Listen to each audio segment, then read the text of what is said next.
Hello everyone. आज के इस सेशन में हम लोग बेसिक पीएलसी लेडर लॉजिक बनाना सीखेंगे with the help of example. और आज का हमारा एग्जांपल है कि हमें एक मोटर को ऑन करना है with the help of push button. और जब भी एक लिमिट स्विच रहेगा हमारे पास, जब भी वो ऑपरेट होगा तो हमारा मोटर 2 भी ऑन हो जाएगा। और फिर मोटर 1 एंड मोटर 2 30 सेकंड के डिले के बाद ऑटोमेटिकली ऑफ हो जाए। तो ये लॉजिक हम लोग बनाना सीखेंगे। तो सबसे पहले हम लोग प्रॉब्लम को समझते हैं सिंपल वे में। तो ये हमारा प्रॉब्लम है कि हम लोग ऑन पुश बटन को प्रेस करेंगे तो हमारा मोटर 1 ऑन हो जाएगा। फिर यहाँ पे सपोज हमारा लिमिट स्विच ऑपरेट होता है तो मोटर 1 के साथ मोटर 2 भी ऑन हो जाएगा। फिर 30 सेकंड के डिले के बाद दोनों मोटर ऑटोमेटिकली ऑफ हो जाएंगे। अगर इन बिटवीन हमने स्टॉप पुश बटन प्रेस किया तो भी हमारा मोटर ऑफ हो जाएगा। तो ये लॉजिक हमें बनाना है।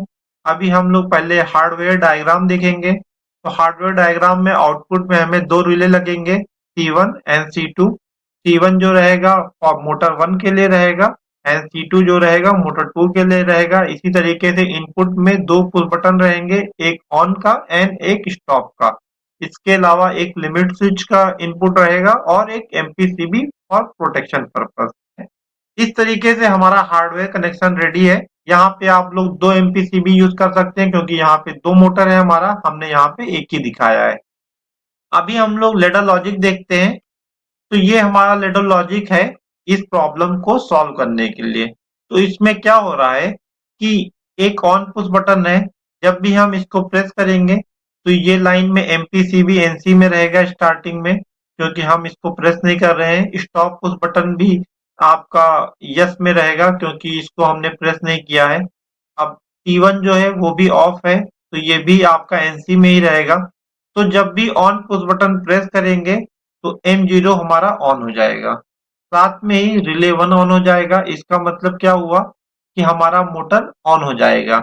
और साथ में हमने M0 का होल्ड ऑन लिया है, तो ऑन पुश बटन को आप रिलीज भी कर दोगे तो भी M0 कॉन्टिन्यूसली ऑन रहेगा क्योंकि वो लैच हो चुका है।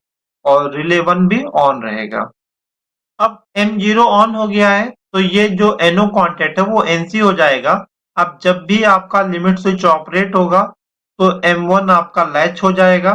साथ ही आपका ऑन डिले टाइमर ऑपरेट हो जाएगा। अब जैसे ही ये काउंटिंग चालू करेगा तो इनिशियल कंडीशन में T1 जो है ये NC में ही रहेगा। और क्योंकि ये NC में है और M1 ऑन हो गया आपका, तो आपका रिले 2 ऑन हो जाएगा। अब 30 सेकंड के डिले के बाद होगा क्या कि टाइमर का T1 जो है NO से NC होगा एंड T1 का NC कांटेक्ट NO होगा क्योंकि टाइमर का टाइमिंग पीरियड कंप्लीट हो गया है।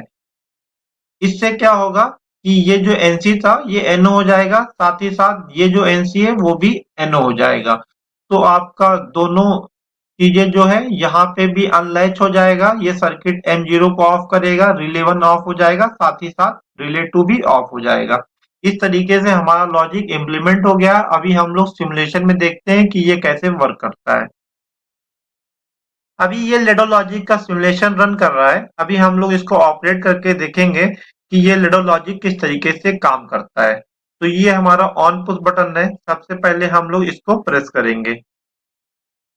जैसे इसको प्रेस करते हैं M0 ऑन हो गया और ये लैच हो गया, साथ ही रिले 1 ऑन हो गया। तो इस तरीके से हमारा मोटर 1 रन कर रहा है। अभी हमें मोटर 2 ऑन करना है। तो हमारा कंडीशन क्या था कि जब भी लिमिट स्विच ऑपरेट करेगा तो मोटर 2 भी ऑन हो जाएगा। तो ये हमारा लिमिट स्विच 1 है। हम लोग इसको प्रेस करते हैं यहाँ पे सॉफ्टवेयर में। तो इसको प्रेस किए, हमारा M1 ऑन हो गया, साथ में रिले 2 भी ऑन हो गया और साथ ही साथ हमारा टाइमर ऑपरेट हो गया है। तो ये काउंटिंग कर रहा है। अब ये ऑन डिले टाइमर है तो इसलिए ये 30 सेकंड के डिले के बाद T1 को NC से NO करेगा। तो इसको हम लोग देखते हैं। जब भी ये NC से NO होगा M0 ऑफ हो जाएगा, साथ ही साथ रिले 1 ऑफ होगा और रिले 2 ऑफ होगा। तो देखिए आपका रिले 1 ऑफ हो गया एंड रिले 2 ऑफ हो गया। इससे हमारा मोटर 1 एंड मोटर 2 30 सेकंड के डिले के बाद ऑफ हो गया। तो हमारा लॉजिक यहाँ पे प्रूफ हो गया है। होप कि आपको ये कंसेप्ट समझ में आया होगा कि लिमिट स्विच को और टाइमर को किस तरीके से लेडर लॉजिक में यूज करते हैं अपने इंटरलॉक्स को बनाने के लिए। Thank you for watching my video. Keep watching and subscribe my channel for latest video and update.